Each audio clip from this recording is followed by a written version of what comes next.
Hello students, good morning to all. Today we are going to study about types of chemical reaction. कितने तरह के chemical reaction होते हैं उसके बारे में आज हम पढ़ेंगे. केमिकल रिएक्शन बहुत तरह के होते हैं. There are different types of chemical reaction, but few chemical reaction we have to study in our class 10 or related to our daily life. हमारे टुडे लाइफ में जो भी यूज होते हैं केमिकल रिएक्शन, जो हम केमिकल रिएक्शन को देखते हैं उसके बारे में हमें पढ़ना है. देखा जाए ये class 10 day to day life के बारे में कहता है ज़्यादातर साइंटिफिक तरीके से, तो हमें क्लास 10 के मुताबिक पढ़ना होगा कि केमिकल रिएक्शन कितने तरह के होते हैं. तो केमिकल रिएक्शन कितने तरह के होते हैं उसे देखा जाए. केमिकल रिएक्शन जैसे मैंने यहाँ ऑलरेडी लिख रखा हूँ 7 तरह के केमिकल रिएक्शन यहाँ है, और भी केमिकल रिएक्शन है 10-12 तरह के केमिकल रिएक्शन होते हैं जो हम क्लास 10 के सिलेबस के चैप्टर 1 में पढ़ना है.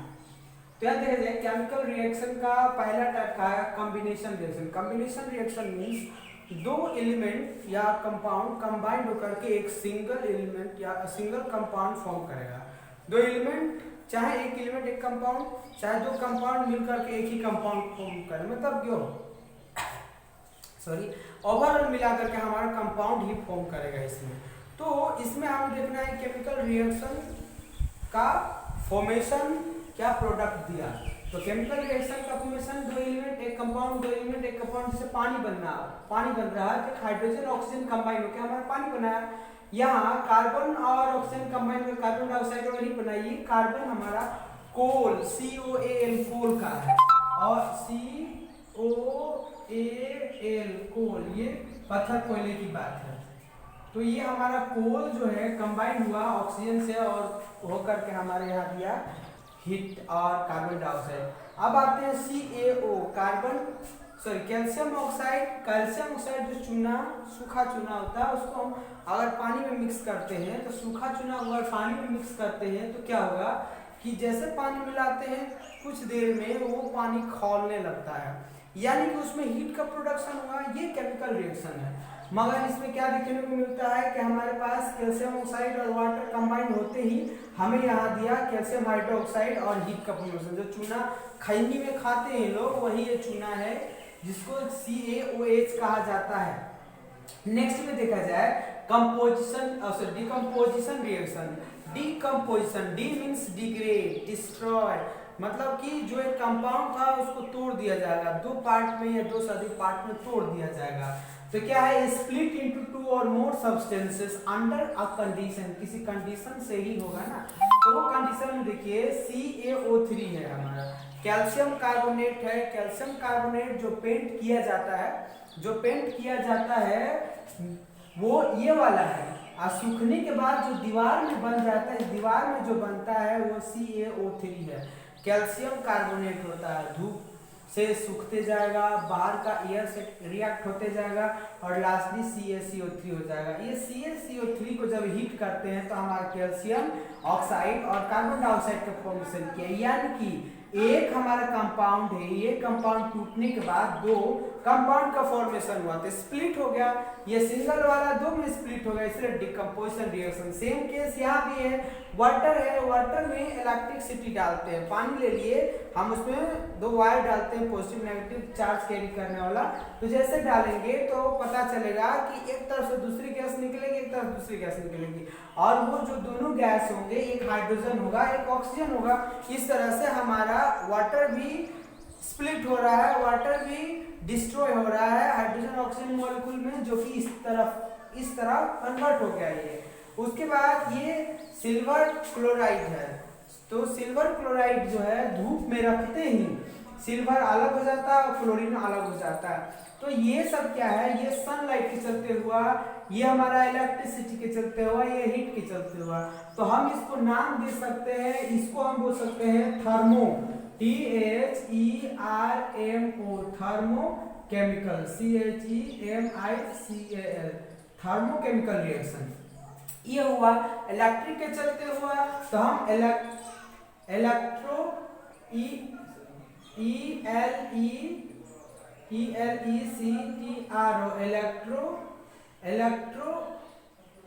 इलेक्ट्रोलाइसिस, इसको इलेक्ट्रोकेमिकल भी बोल सकते हैं, इलेक्ट्रोलाइसिस बोलते हैं. TROLYSIS, इलेक्ट्रोलाइसिस और इलेक्ट्रोकेमिकल रिएक्शन बोलते हैं। उसके बाद हमारा तीसरा है इसको फोटोलाइसिस, PHOTOLYSIS,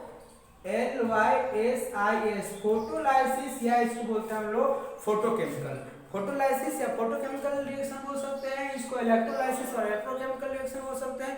मगर ये सारे कंडीशन में क्या बन रहा है, ये सारे कंडीशन में हमारा डिकम्पोजिशन नहीं हो रहा है। डिकम्पोजिशन के कितने हो गए, डिकम्पोजिशन में हमारा ABC 3 हो गया, तो कुल मिलाकर के अब तक 1 2 3 4 5 केमिकल रिएक्शन हमने पढ़ लिया।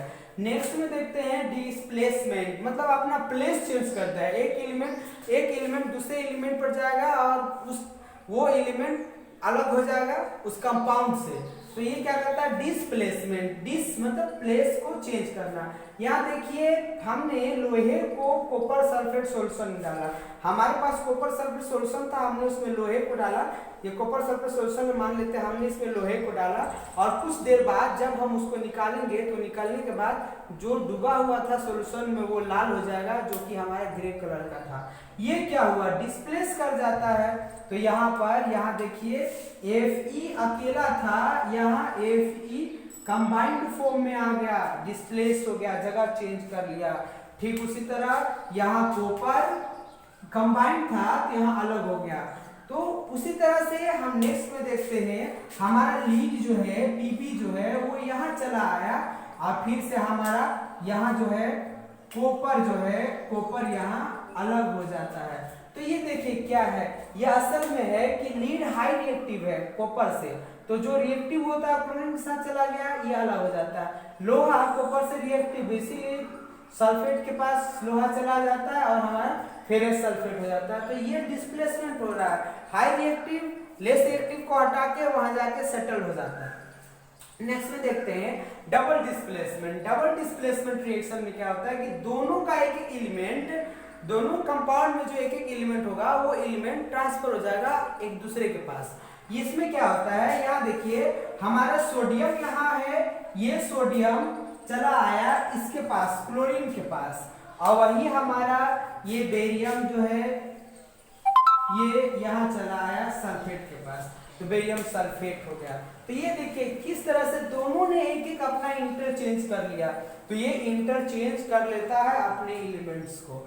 अब नेक्स्ट देखते हैं ये वाला, ये एल्युमिनियम नाइट्रेट है, इसमें भी हमें वही देखने को मिलेगा, एल्युमिनियम यहाँ आ गया, मतलब कि एक दूसरे के पास अपना एक ट्रांसफर कर लेता, तो इसको डिस्प्लेसमेंट, ये भी डिस्प्लेसमेंट है, ये भी डिस्प्लेसमेंट में अंतर क्या है कि इसमें एक एलिमेंट डिस्प्लेस हो रहा है, इसमें दोनों कंपाउंड है तो दोनों कंपाउंड से एक एक एलिमेंट डिस्प्लेस हो रहा है। तो ये डबल डिस्प्लेसमेंट हो गया, ये सिंगल डिस्प्लेसमेंट, या सिंपली बोले तो डिस्प्लेसमेंट रिएक्शन। इसमें एक एलिमेंट होगा एक कंपाउंड होगा, इसमें दोनों तरफ कंपाउंड ही होंगे। ओके, तो नेक्स्ट देखते हैं हम, यहाँ आते हैं, इसमें एक और बात छूटा हुआ है, दोनों अगर लिक्विड है डिस्प्लेसमेंट, अगर दोनों डिस्प्लेसमेंट होगा तो ज्यादातर यहाँ पर देखने को मिलता है प्रिसिपिटेशन, मतलब कि सॉलिड पार्टिकल्स उस पर तैरने लगेंगे। जैसे कि हमने सोडियम सल्फेट लिए और बेरियम क्लोराइड लिया, दोनों के कंटेनर में डाल दिए, मिला दिए, कुछ ही देर बाद देखेंगे उसमें ड्रॉपलेट्स आने लगेंगे, डॉट डॉट, जिस तरह दूध फट जाता है तो क्रीम अलग हो जाता है, उसको प्रिसिपिटेट रिएक्शन बोलते हैं। तो सेम इसमें भी होता है, ये प्रिसिपिटेट का फॉर्मेशन कर रहा है ये, इसीलिए हम इसको बोल सकते हैं प्रिसिपिटेशन रिएक्शन भी बोल सकते हैं। तो यहाँ प्रिसिपिटेट टेक प्लेस, तो हम इसे प्रिसिपिटेशन, ये प्रिसिपिटेशन हुआ तो प्रिसिपिटेशन रिएक्शन भी हो गया, तो हम इसको बोल सकते हैं यहाँ प्रिसिपिटेशन रिएक्शन। यहाँ व्हाइट हुआ है, यहाँ येलो हुआ है, तो येलो पीपीटी फॉर्म करता है किसमें, तो सिल्वर नाइट्रेट और बेरियम सोडियम ब्रोमीन में। तो यहाँ तक का हुआ हमारा ये। अब आगे देखते हैं इस केस का, आगे पढ़ते हैं नेक्स्ट केमिकल रिएक्शन जिसमें लिखा है ऑक्सीडेशन रिएक्शन। ऑक्सीडेशन रिएक्शन क्या होता है कि वो रिएक्शन जिसमें ऑक्सीजन ऐड हो, वो रिएक्शन जिसमें ऑक्सीजन ऐड हो उसको ऑक्सीडेशन रिएक्शन, या उसमें से हाइड्रोजन हटाया जाए।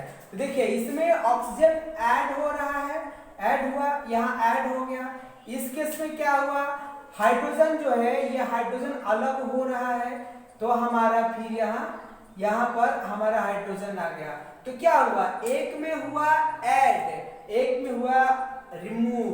तो ये बात हमें याद रखना होगा कि या तो हाइड्रोजन रिमूव्ड होगा या तो ऑक्सीजन ऐड होगा। अगर इस तरह का रिएक्शन है तो इसे कहा गया ऑक्सीडेशन रिएक्शन। तो ऑक्सीडेशन रिएक्शन के बाद हम नेक्स्ट देखते हैं इसका, नेक्स्ट में देखते हैं रिडक्शन रिएक्शन। रिडक्शन रिएक्शन में क्या है, रिडक्शन रिएक्शन देखिए, रिडक्शन रिएक्शन में कहता है कि इसमें इसका सीधा उल्टा हो जाएगा। क्या होगा, अब देखिए ऑक्सीजन इसमें क्या हो रहा है, ऑक्सीजन इज रिमूव्ड, ऑक्सीजन हटा दिया गया। तो और दूसरा इसका उल्टा क्या होगा, हाइड्रोजन इज एडेड। या ऑक्सीजन ऐड था या हाइड्रोजन ऐड है रिडक्शन में। तो क्या हो रहा है, देखा जाए हमारा रिमूव यहाँ, तो हमारा रिमूव क्या हो रहा है, ऐड क्या हो रहा है इसमें, हाइड्रोजन यहाँ ऐड हो रहा है। तो ये हाइड्रोजन ऐड होकर के ये बना सोडियम हाइड्राइड बना। नेक्स्ट में क्या है हमारा, नेक्स्ट है कि यहाँ हमारा इसमें इस केस में क्या है, इसमें ऑक्सीजन जो है ये ऑक्सीजन यहाँ रिमूव हो गया, ये ऑक्सीजन यहाँ अलग हो गया है। तो इस तरह के रिएक्शन में हमने देखा कि ऑक्सीडेशन रिडक्शन हो रहा है। अब ये देखिए एक दोनों कंबाइन करके भी एक रिएक्शन बनाया जाता है जिस रिएक्शन को रेडॉक्स रिएक्शन कहा जाता है। इस रेडॉक्स रिएक्शन में क्या है कि दोनों एक साथ होगा, बोथ होगा, ऑक्सीडेशन और रिडक्शन दोनों होगा। यानी कि ये ऑक्सीडेशन भी होगा इसमें और हमारा इसमें रिडक्शन भी होगा। यानी कि ऑक्सीजन ऐड भी होगा, हाइड्रोजन रिमूव भी होगा। कैसे हो रहा है देखिए, ये जो हमारा कॉपर ऑक्साइड है हमने पानी मिला दिया, सॉरी हाइड्रोजन मिला दिया और कुछ देर उसको सेक करेंगे या गर्म कर देंगे। हम अगर सेकिंग भी करते हैं ना, हम उसको सेकिंग भी करते हैं तो सेम कंडीशन होगा, या हम उसको वार्म अप कर देते हैं। जब वार्म अप कर देंगे तो क्या होगा, ये हाइड्रोजन देखिए किस तरह से इसके साथ रिएक्ट करता है ऑक्सीजन के साथ और ऑक्सीजन को बाहर लेके अलग कर देता है। यानी कि हमारा तांबा जो गंदा हो गया था, गंदा तांबा था, कॉपर जो डस्ट हो गया था, पोरोज हो गया था, तो वो फिर साफ हो जाएगा, अपने आप चमक जाएगा। तो ये कंडीशन क्या हुआ, हाइड्रोजन ने ऑक्सीजन को अलग कर दिया तो इस तरह से कॉपर अलग हो गया और ये जो हाइड्रोजन के साथ ऑक्सीजन कंबाइन हुआ तो इसे ऑक्सीडेशन रिएक्शन। सेम केस में क्या है, कॉपर हमारा अलग हो गया, मतलब कि कॉपर ऑक्साइड से ऑक्सीजन हटा दिया गया। तो क्या हुआ, ऑक्सीजन हमने क्या किया, हटाया। तो ये ऑक्सीजन कहाँ गया, हाइड्रोजन के पास, मतलब हाइड्रोजन ने ऑक्सीजन ले लिया। हाइड्रोजन ने ऑक्सीजन लिया तो ऑक्सीडेशन किसके साथ, हाइड्रोजन के साथ हुआ, ऑक्सीडेशन हाइड्रोजन के साथ हो गया। तो इसीलिए हाइड्रोजन ने ऑक्सीडेशन किया, हाइड्रोजन के पास ऑक्सीजन जाता है, यानी कि हाइड्रोजन कंबाइन हो जाता है ऑक्सीजन के साथ, तो ऑक्सीडेशन, जो कि यहाँ ऑक्सीडेशन ऑलरेडी बता रहा है सेम केस। अब नेक्स्ट में देखा जाए, यहाँ देखिए क्या इसमें से ऑक्सीजन अब हट रहा है, कॉपर ऑक्साइड में से ऑक्सीजन हट रहा है, रिमूव हो रहा है। तो रिमूव हुआ तो रिडक्शन, तो ये कॉपर ऑक्साइड रिड्यूस होकर के कॉपर में बन जाता है।